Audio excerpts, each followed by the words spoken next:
চলে গিয়েছিলাম বাজারে কাকুর জন্য গিফট কিনতে। এই কাকুর কাছে আমি অনেক ছোট থেকে পড়তাম, তো এখন আমাকে একদম নিজের ভাইজির মতো ট্রিট করে। তো কোথাও নিয়ে যাওয়া, ঘুরতে বলো বা মেলাতে বলো, প্লাস বাড়িতে যদি কোনো অনুষ্ঠান থাকে, আমার ইনভাইট থাকে, তো সেরকমই কাকু হচ্ছে টিচার্স ডে সেলিব্রেশন করছে তাদের স্টুডেন্টদেরকে নিয়ে। তো আমাকেও নিতে এসেছিলো কাকু আমার বাড়িতে, কিন্তু আমার একটু কাজ ছিল বলে আমার যাওয়া হয়নি।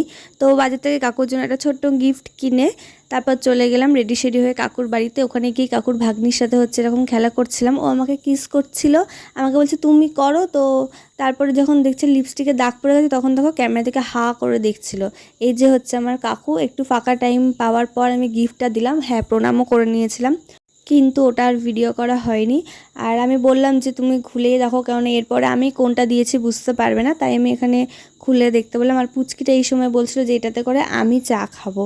যাই হোক, তারপরে ছাদে চলে আসলাম আমরা সবাই মিলে, কাকুর অল স্টুডেন্ট এখানে সবাই ছিল।